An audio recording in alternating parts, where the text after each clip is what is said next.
But the first is that old story about the one who was called Bobo Roshi.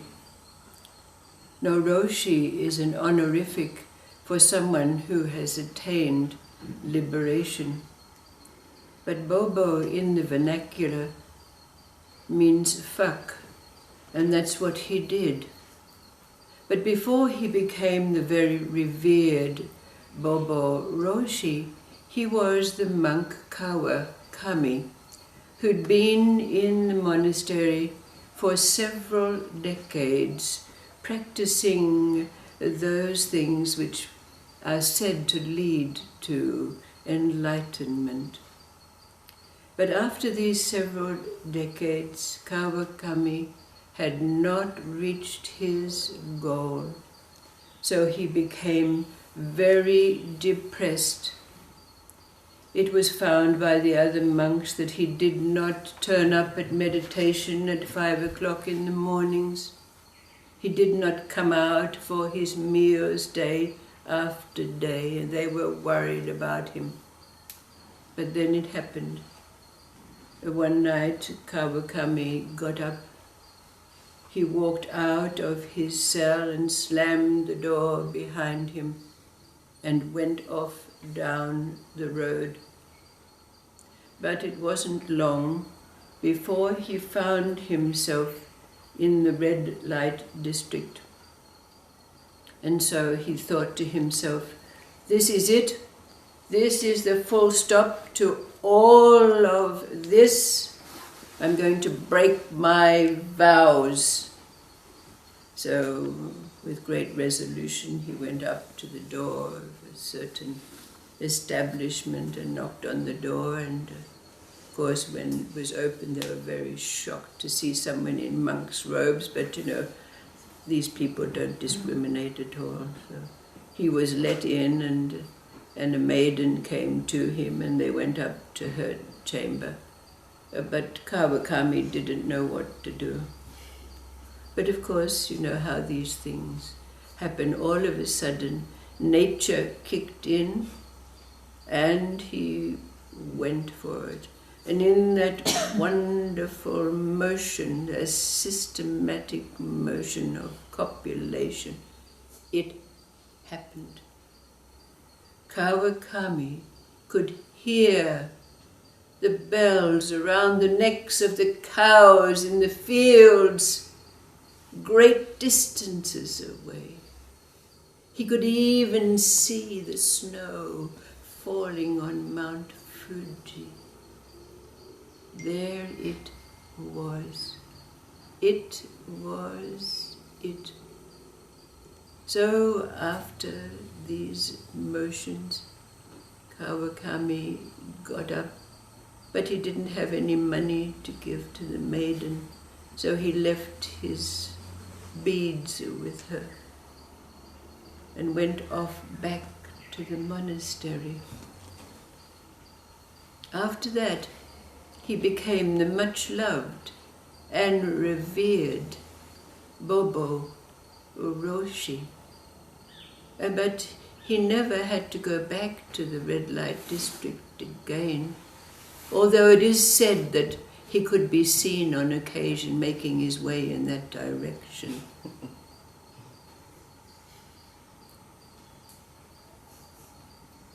Then the second anecdote is about this Confucianist and this Taoist who came from different provinces, but they met one another when they were in a teaching establishment, and they came back together, and the Confucianist said to the Taoist, you know, we've got a great sage in our province.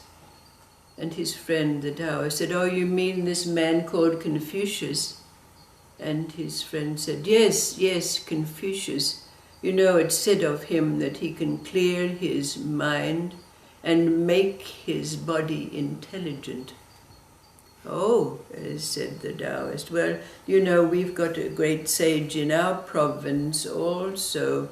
He was a student of the great Lao Tzu, but they say that he's even surpassed his own teacher. because it's said that he can hear with his eyes and see with his ears. Oh, this was a great thing to his friend. So when his friend got back to his own province, he started to tell people about this, and it came to the ears of the governor of that place. So he sent an invitation to this being who was called Wen Tzu to come and visit him. And when he came, the governor, with great humility, asked him, it is said that you can hear with your eyes and see with your ears. Tell me, how do you do that? And the man said, oh, this is just hearsay, it's just a rumor. I cannot literally see with my ears and hear with my eyes. And the governor was about to be quite disappointed by this. But the sage said, but I can see and hear without my eyes and my ears. Oh, the governor's ears pricked up and he was very interested in this. Well, how do you do that? And the sage said, well, it's very simple. My body is in harmony with my mind, and my mind is in harmony with my senses, and my senses are in alignment with my spirit, and my spirit is one with nature. I don't know how I do it, but it is simple and natural. So a question arises out of the first story. What is it that you can glean? Was it the act of renunciation? Or was it the act of copulation that brought about this permanent state to make this great being revered and loved with the title Bobo Roshi? And what is this meaning for us of this second story in relationship to the first?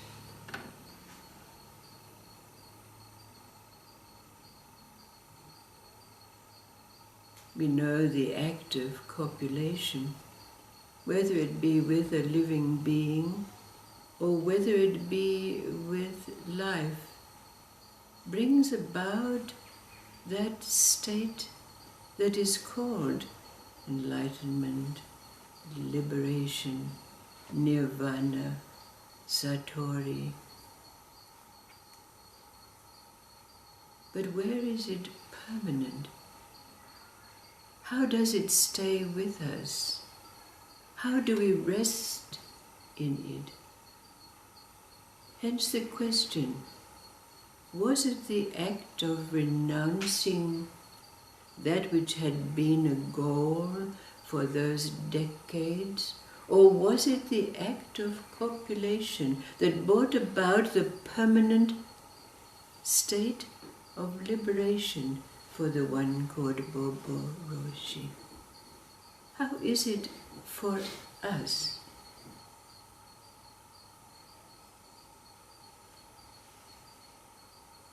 We've had those unified moments, whether it be in unity with a being or with nature,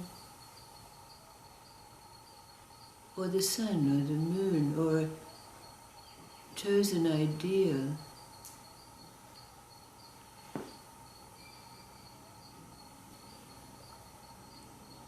How does it, or how has it come about that this is permanent, not needing any copulation, not needing any point of uniting, merging.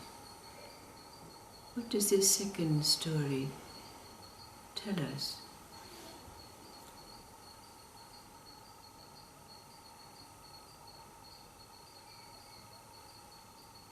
How is it for you?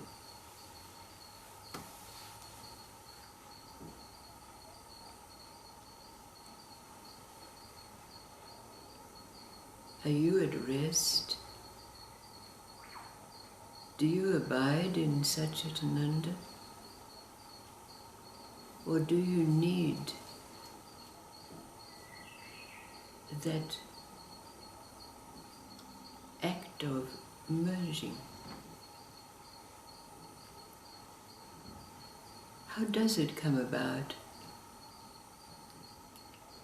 that our body is in harmony with our mind in harmony with our senses in harmony with our spirit, and our spirit at one with life or nature?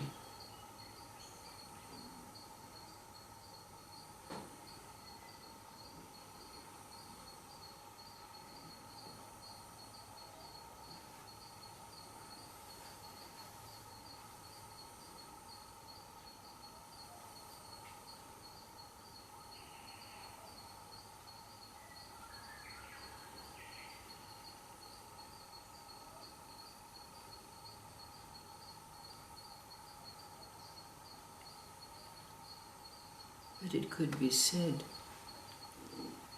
what is it? Just like Bobo Roshi, what is it that breaks the thread for us? What was it for you?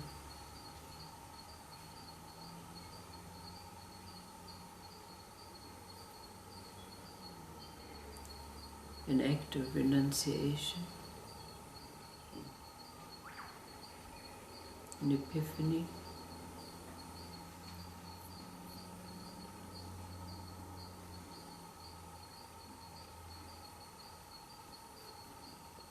we know it because everything changes.